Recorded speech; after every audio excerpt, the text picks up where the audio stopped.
organisation. This is about things that we need to do to make changes to secure your future. So your, as in the families and our members and the children that we support, but our future in what is becoming a very competitive charitable market, and to make sure that what we're doing is sustainable, is innovative, and also changing as times move forward. So some of you may be aware, Caroline will go mad because she's filming and I'm moving, that the charity was formed in 1996. So last year we had our 20th anniversary. So we had our Alice in Wonderland themed 20th birthday party, which you might spot some of the people in this room in their alter ego costumes from the day. But the last 2 years have been a series of constant challenges, not just for us, but for the charitable market as a whole. Local authorities and a lot of other statutory services are now going to commissioning, so that everything is bid for on an open tender basis, which is fine. But it has meant that for an organisation like ours, that where we were getting a system of grants, we now have to bid against people who are looking to generate funds out of receiving those service contracts. But the charitable market is also very difficult. Money's tight for everybody. So actually that's been a constant challenge for us to ensure that we are able to bring in enough money to continue doing all of the work that we do for our children. So in the current financial year that we're in now, we were lucky enough to be awarded a big lottery grant, which is a 5-year programme to run play schemes for our children during the school holidays. But along with this came 2 very important things. As I alluded to earlier with my little video, the challenge with the grant was to actually be doing some new things with our children, opening up experiences for them that as a young disabled person they would not otherwise be able to access, taking them to do things that were out of their and often their parents' comfort zone that we would do with them, to actually give them an experience that perhaps their parents would feel they couldn't manage. And hence one of the things we did last year was the sailing. But alongside that, we carried out an operational strength review. Now the money from this came out of the lottery grant, in that the National Lottery, who've been giving money to charities now since 1994, have actually said, you know, we give a lot of money away for projects, for charities, but actually what are those charities doing to make sure that when the funding runs out, they're resilient, they're sustainable, they're able to bring in other funding alongside it. They can build on the pot of money that we've already given them. So they gave us an additional amount of money over and above the 5-year grant to do just that, to carry out a review of us as a charity. We engaged an independent consultant, somebody who didn't know us, somebody that hadn't ever worked with us before, so they came in with absolutely no knowledge of us, completely blind to who we were, what we did and the way that we'd always done things, and they just looked at us in the moment. The results of that, a lot of the things we knew, I think over a period of the last 4 years, Leslie, our chair and the Board of Trustees and I, we know what our weaknesses are, and we've taken some steps to try and strengthen on those sides of it. But the key things that she picked up for us were that funders didn't understand what or who we represented, that our name didn't actually do enough to tell people what we did. And there was an assumption that when people saw the name that we were some kind of parents group, that we were sort of like a PTA attached to a school, and that we did things for parents and didn't get the disability aspect at all. We also used different logos for our services, because at some time in the past somebody had said to us, you should brand your services and give them their own logo and their own identity. But actually what that meant was that people thought we were 4 or 5 different companies, 4 or 5 different organisations, and not one under one umbrella, the Parents Consortium. It also meant that trusts were slow to react to our appeals and grant bids, because they assumed from the Parents Consortium they knew what we did and they weren't interested. So, also Also, two key things for us is that local people are not aware of what we do and who we are, and therefore we had a lack of support locally for the charity. We've been in this village for 20 years, and there are still people who don't know what this building is used for, other than, along with the school, we cause a bit of a nightmare at 9 o'clock and 3 o'clock in the afternoon. So, our approach from that, we spoke to a local design agency, in fact we spoke to a few, to come in and help us find a way forward. And Pillory Barnes stepped up, and they actually offered us 3 days of studio time at absolutely no charge. So it was about £6,000 worth of creative marketing that we didn't actually cost us anything.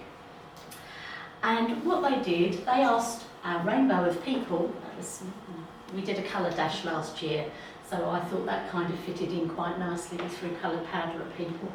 So we asked a rainbow of people, from our children, our staff, our trustees, and also some of our children that use us, to come in and form a focus group and actually talk about what the Parents Consortium meant to them. And what they focused on was colours that they identified with us, whether there were any names, what they felt, was there any brand identity that we had, was there anything that came to mind, and what were the themes that ran through.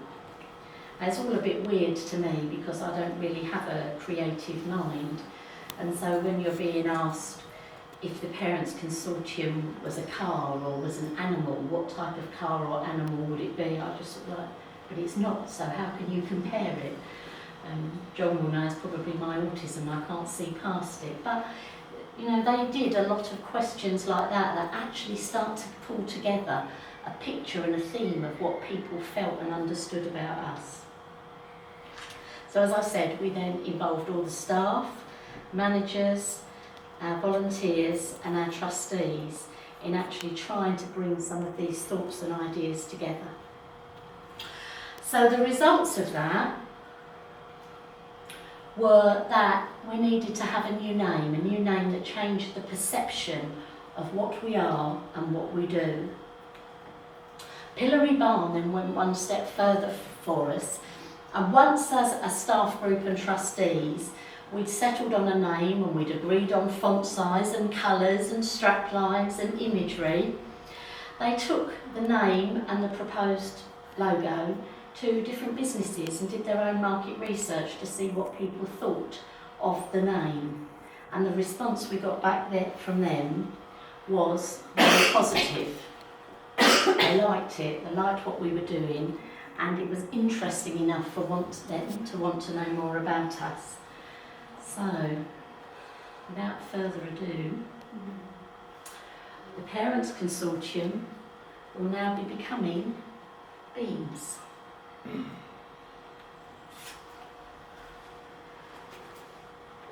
I'll give you a minute to take it in, and that'll give me a minute to turn these round.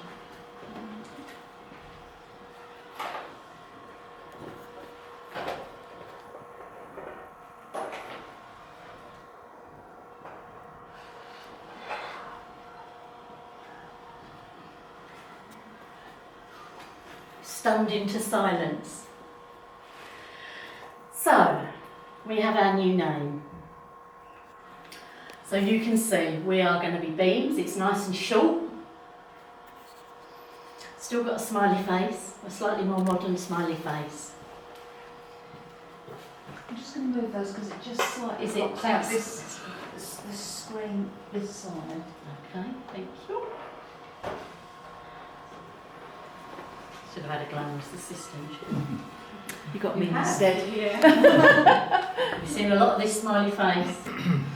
So, the things that people have been saying to us as we've consulted and we've talked with the staff, and we have mentioned it to one or two of the children, just shown them the face and asked what they think. And Beams actually is about provoking good memories. When you have a good memory, it makes you smile, it makes you beam. For me, it's the connotation with sunshine, the sunbeam, sunshine and warmth.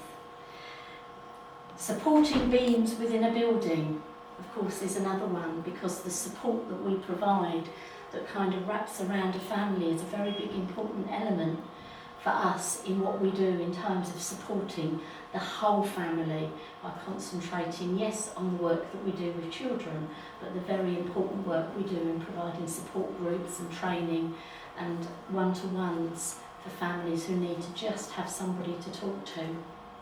Beams are about good fun times. It's a very positive word. Can't help smiling when you say beams.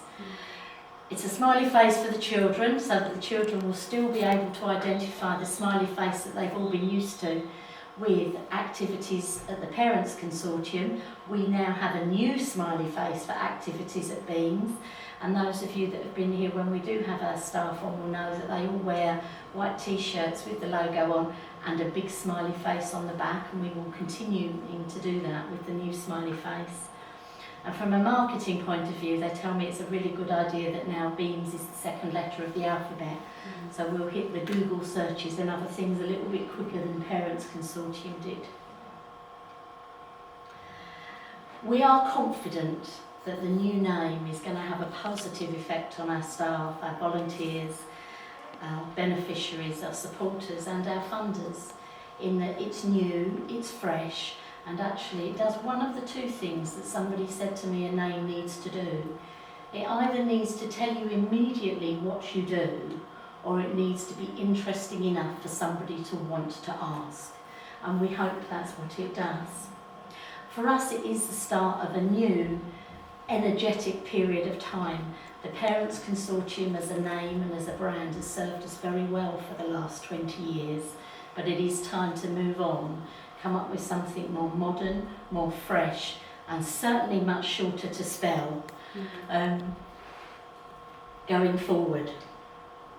I just put this picture in because I liked it, and I wanted the focus really to be on the children, because this is again something else we did. We took a group of children up to a VIP box in the O2 to see the Marvel Live show last September. One of our corporate sponsors donated their box for the entire night, along with valet parking and hospitality, and we took 18 children who thoroughly enjoyed being in the third box from the stage for the evening. So, from the 1st of April, we will be Beams. We will start from today telling everybody that Beams is going to be our new charity name. Our new website will be available on www.wearebeams.org.uk. And our company name, because as well as being a charity, we are a company limited by guarantee, which protects our trustees and our members and limits the amount of liability that they have if the charity were to fold. But our charitable name will be We Are Beams Limited. Caroline did look into whether we could buy Beams Limited from the Gloucestershire Salvage Company, but they wanted a silly amount of money. So we decided that instead we'd go for We Are Beams, because then only we can be Beams. We are Beams. So we quite like it. So our company name is We Are Beams Limited, but Beams is the charity name that we will be known by. Linked in with this, we have our new website, which Sanjeet from, it's coming slowly, Panoramic Design, again, he put a shout out on LinkedIn some months ago and said he was looking to do a website for a charity free of charge, something he could get his teeth into. So I replied very quickly and said, if you're looking for a charity, I'd really like to talk to you. And it just happened, he was here this morning at the 10 o'clock presentation, and that his wife had previously done some work with our lovely Tracy Sams and our family advice service in her job, which is working with abused adults, domestic violence, isn't it, Tracy? Had done some work with you in the past, and said to him, you've got to do something for that charity because they're really good, and I'd be very proud of you if you did. So he has done about £7,000 worth of free work on the website for us as well. So we have a new website coming alongside. So the future doesn't look orange, the future looks bright. You might have an orange smiley face. but for us, the future is beans. I think probably more exciting for us possibly than it was for you, but we had to find a way to get people perhaps interested in coming along. So myself, Leslie, who's the chair of our trustees, Caroline, who's got the camera, and Tracy, who's trying to hide at the back. We're happy to take any questions or anything else you'd like to ask. We have got some cakes, we've got tea and coffee in the dining room. Please stay and have a chat. If you haven't been here before and you'd like to have a tour around the building and have a look, then that's absolutely fine. We'll find somebody to escort you around and show you what you're doing. What do you think?